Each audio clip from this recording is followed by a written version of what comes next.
म्हणजे त्यांच्यासोबत तुम्ही बरेच कामे केली आहेत, बरोबर?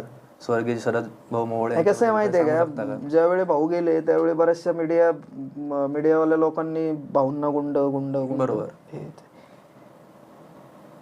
ज्यांनी भाऊंना जवळून पाहिलं ना, ज्यांनी जवळून पाहिलं ना भाऊंना, तो कधीच म्हणणार नाही की हा माणूस गुंड आहे. बरोबर.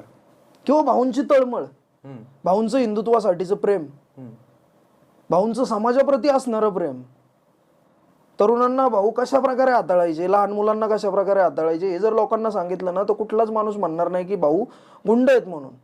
पण मीडियाने जे उठवलं त्या गोष्टीला आजही आम्ही भीक घालत नाही. आमच्यासाठी ते भाऊ होते आणि ते भाऊच राहतील.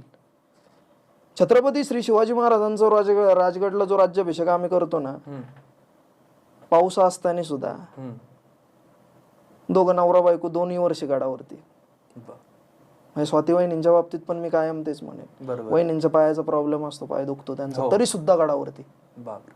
आणि राजगड चढणं सोपं नव्हे. चांगल्या चांगल्या लोकांच्या आबेदांडी उडून जाते त्या गडावरती, चांगल्या लोकांची आबेदांडी उडून जाते त्या ठिकाणी हे 2 जण नवरा बायको आलेले वरती. आणि ह्या वर्षी पण असते. पण दुर्दैव आहे आपलं की आपण एक फार मोठा माणूस गमावलेला आहे, फार मोठा माणूस गमावलेला आहे, फार मोठा. म्हणजे आता मला माहिती आहे की मी शक्यतो जात नाही तिकडे सुतारदारात. का बरं? किंवा इच्छा होत नाही माझी जायला. मला आठवण येते, मला तिथून गेलं ना मला आठवण येते. फार कमी सहवास लाभलेला आहे भाऊंचा मला, पण जेवढा लाभलेला आहे ना तेवढं प्रचंड.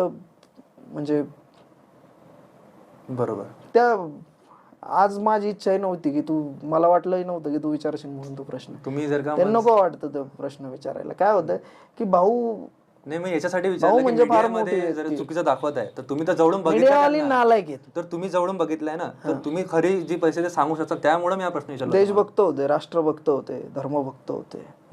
छत्रपती शिवाजी महाराज, धर्मवीर संभाजी महाराजांचे प्रचंड मोठे भक्त होते. समाज कसा घडला पाहिजे ह्या गोष्टीवरती विचारी माणूस होता.